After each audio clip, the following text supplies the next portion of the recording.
Hey guys, I'm off tonight. Um, been thinking about something and I just wanted to throw you away for a second. So Trump's been downplaying coronavirus from day one. He downplayed it for 3 months. Then he called it Chinese hoax, Democrat hoax. Democrats are doing it to make him lose the election, to ruin the economy. I talked about how a lot of these Democrats have businesses, and why would you want to ruin the economy when you have two or three businesses? A lot of these people are millionaires as well as politicians or career politicians. Why would you? And then think about the lobbyists. You think lobbyists are going to sit there and let you destroy their businesses? Think about okay. Think about how many people who weren't driving around. Think about how many people weren't driving around. So how much gas was not pumped? So that means the fossil fuel companies take a loss.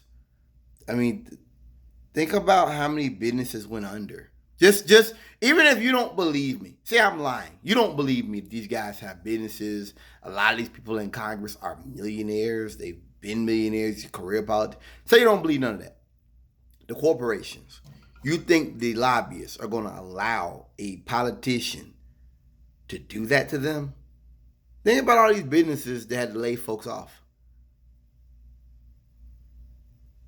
No, that's not how American capitalism works. That's not how this country works.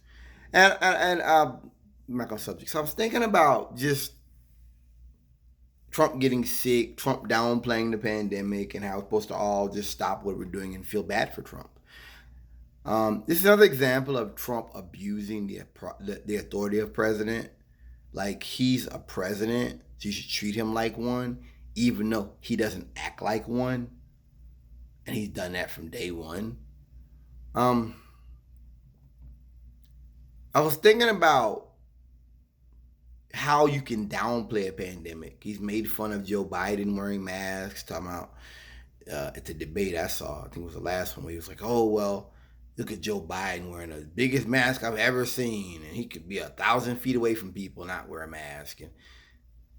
And I just, like to me, that's just the most childish, immature stuff. Like it just that's just it proves that further, just the most child. But this is about, once again, whataboutism. Trump's whole politics is whataboutism.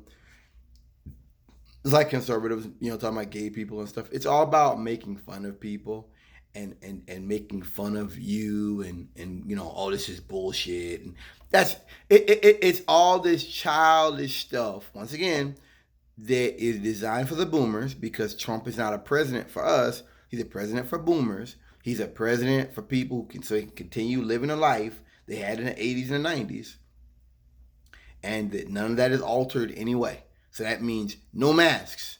That means no quarantines. None of that. We get to do what we want. That it's about. I saw it's a billboard down here that talks about the Green New Deal as America's off switch.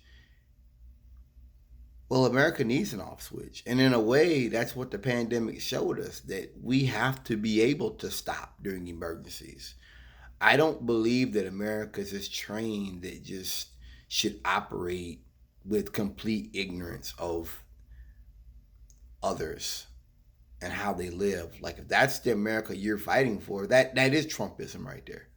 Like I get what they say off switch, as in to say that this is just more stuff to take away American jobs, but and that's whataboutism too. I look at that as you're scared and you think that anything to do with climate change is something that's going to further hurt you. You're scared, so you refuse to see science. You refuse to look at life. I mean, it's the belligerent politics. It's a belligerent politics supported by people who think that freedom is about doing whatever they want with disregard to anybody around them. And I'm talking about their neighbors. I'm not talking about like people in Europe or okay, I get it. You rednecks don't care about that. You think America's the only country in the world.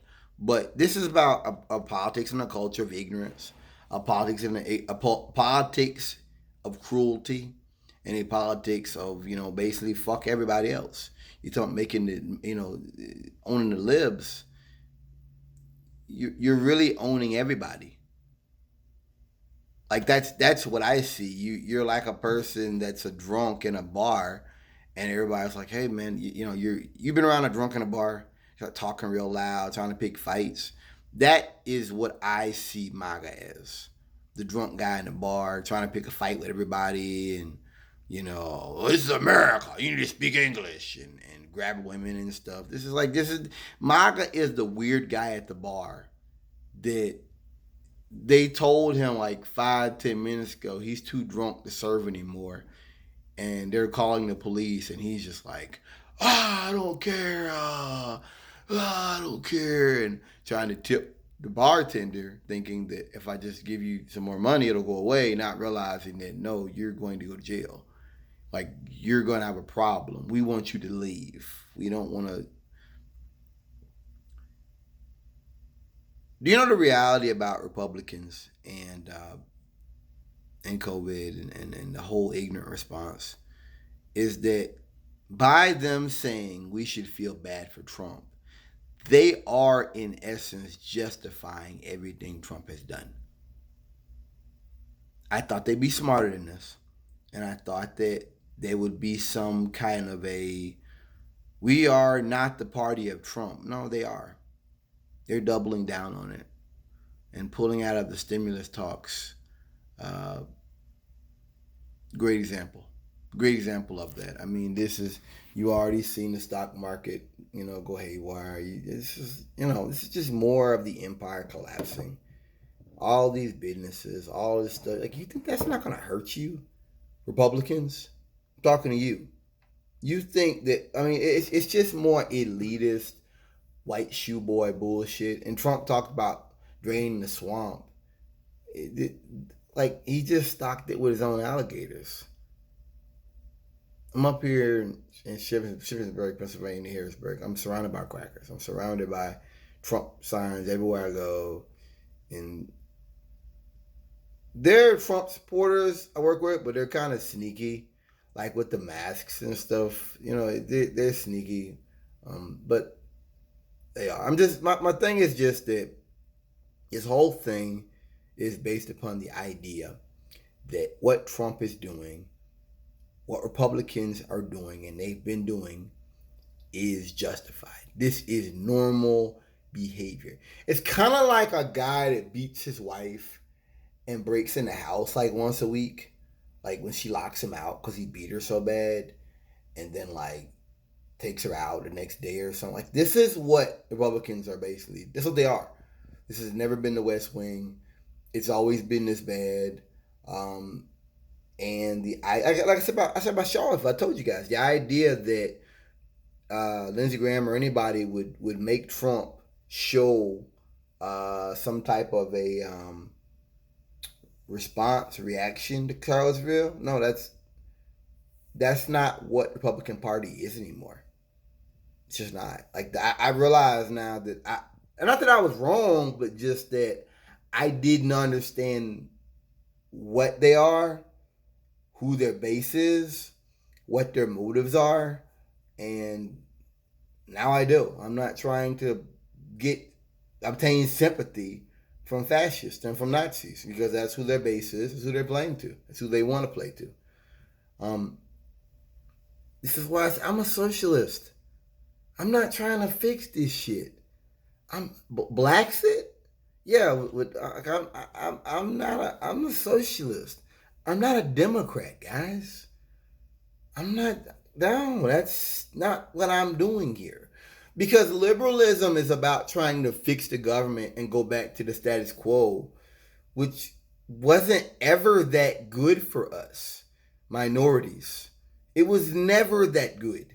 They're just doubling down on white supremacist rhetoric. When they start looting, we start shooting and stuff. Like, this is just doubling. That's why when they talk about Trump is playing around, he's joking. He always does this. Like, this isn't one time or two. He always does stuff like that. Says stuff that's directly quoted from a racist at some point in history.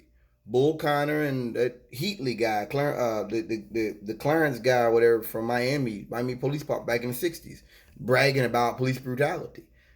Trump has always done this, and we should expect no less. So to me, it's all about legitimizing it, that we can play games about COVID. We can play games about stuff that hurts people. And then when we get it, you have to feel bad for us because you're good liberals, you're good Democrats, and you're supposed to feel bad for people who ultimately hate you and want to destroy you, and your people who want to kill gay people, who want to kill Mexicans, who want to put blacks in their place and kill them too. You know, this is those kind of people, and this is not something we should be surprised by in any way. Peace. Thank you for listening.